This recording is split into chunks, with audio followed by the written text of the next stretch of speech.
Hello everyone, and welcome back to our latest installment to what's going on in Columbia County in 2021, or what happened in Columbia County in 2021.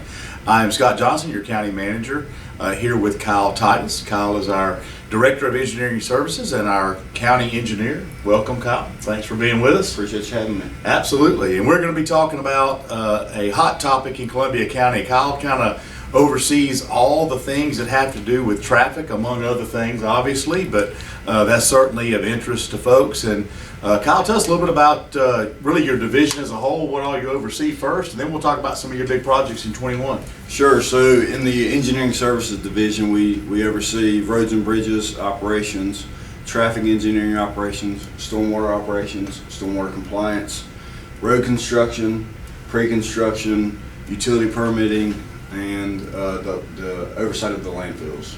So a lot. You have a lot of things on your plate. A lot of people that work in your division, but we do focus a lot. Your division focuses a lot on our roads, and we're here in our traffic control center today.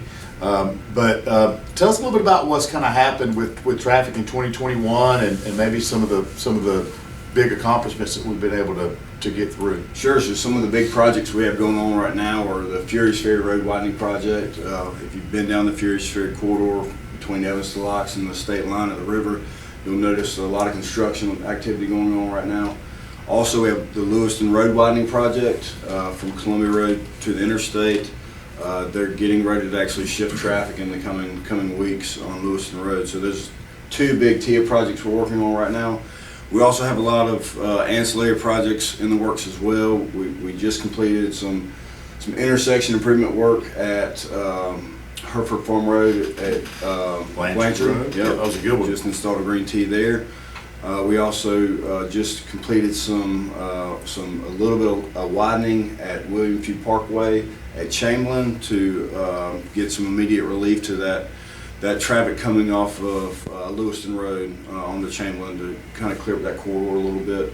But the big one we have upcoming is along the William Few Parkway corridor, doing a rehab on that whole roadway from Chamberlain all the way to Washington Road. Will be done in multiple phases, but that's a big one. So really, we're talking about 1 year, and those are kind of the things that have either been started or we've continued working on in 2021. You know, when you think about the amount of funding that we have for this, I mean, we're talking about hundreds of millions of dollars, right? That's for all this infrastructure funding. And, you know, a lot of times we get, calls or people upset with the county, hey, you're letting development go too fast and the infrastructure's lagging behind. Quite frankly, we're investing in infrastructure every single year. So tell us a little bit, I mean, how long does it take to do a road project like this? Well, or one of the big ones? Sure. So depending on the jurisdictional authority of the ownership of the road, whether it's a local road or a state route like Ferry, it could be anywhere from a few years to 10 years, 10 plus years. And you make a great point about the funding component. I think the big thing to take away from that is we're always looking to invest the county's taxpayers appropriately, and the funding, we're very fortunate in the funding sources that we have. But it's always a challenge to try to find the projects and the investments and the improvements that make the largest impact for the county taxpayers. So for somebody that says, hey, I pay a lot of taxes in Columbia County. I mean, obviously our property taxes are some of the lowest in the states, and in the state rather. And property tax is one source of revenue for some of your departments, but your major funding comes from. It's through TIA, the Transportation Investment Act.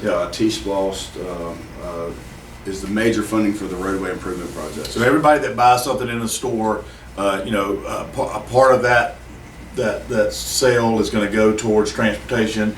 When we buy gas, part of that sale is going to go to transportation, and that's then reinvested in the community, and that's where we start talking about hundreds of millions of dollars of projects that come in, and we have a lot of things on the books. Talk a little bit about, so you did some this year. What are the projections for future years? I mean, are we already looking 10 years out or 15 years out, or how far out do we look? We are. So TIA 2 is our next round of TIA. It's a 10-year program, and we're getting ready to invest around $35 million through TIA in primarily rehabilitating and resurfacing roads throughout the county, and that's going to be a game changer for the county to really bring these aging roads back up to standard. So we're always looking at that. We also have different funding sources like the local maintenance improvement grant through GDOT. We get that. We apply for it every year. We've been fortunate to get it for the past several years, and that goes to additional funding and rehabilitation of existing roads. Everybody remember Washington Road. That's a state road, and the county stepped in and said, "Hey, we're going to pay for that, and we're going to, oversee that construction." And goodness, if it wasn't for that, Washington Road out towards Riverwood may still not be widened. So that's always a challenge, like you said, working with other people's roads and stuff. But one other thing, just kind of when you're talking about your division, kind of touch on, you also oversee a lot of things, but stormwater is something that you oversee, and we have people that live in the stormwater district that pay into the stormwater fee, and kind of explain that and how that works, and then the people that are not in the district, do they benefit from that? I mean, I think that's something good. And what kind of projects have we done at stormwater in 21? Sure. So we've done a tremendous amount with stormwater in 2021, and it's a function of the stormwater fee area. If you live in the fee area, then you are assessed a certain stormwater fee annually, and that's based on the impervious surface of your lot, or a percentage of the impervious surface of your lot. And that goes into a fund that allows our stormwater operations group the ability to improve our stormwater infrastructure, which is, you don't see it.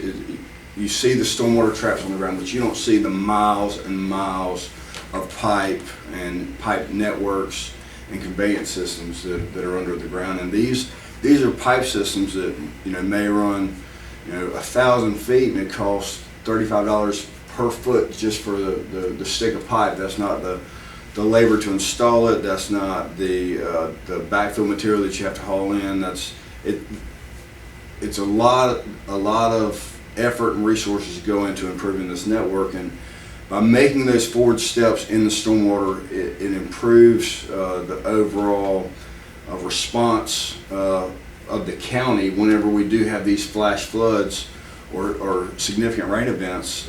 It's not flooding everyone out. We're actually, in the immediate, we see a lot of rain hit the ground, but within a matter of minutes, it all goes away. And that's a lot of effort put in by our stormwater operations group.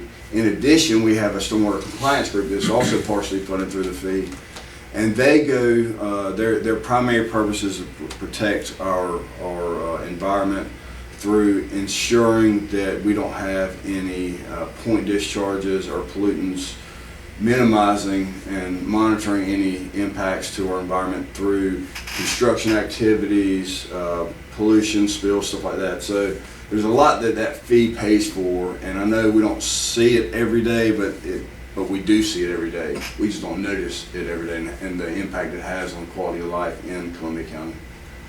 I think your division's done a great job in 2021, getting us ready, or really keeping up with the pace of everything growing in Columbia County, and getting us ready for the future. And we are forward leaning and forward thinking when it comes to what projects are next. We do look at our Vision 2035 plan to kind of see where the next neighborhoods are and the next commercial developments are going to be. So, I compliment you and your staff for not just sitting back on your hands and being responsive, as sometimes we're accused of being. I think we are very, we are responsive, but we're also very proactive when it comes to that. Sure, well, I appreciate it. And I would say that we have an incredible team at Columbia County. We have incredible support from county management, from the commission.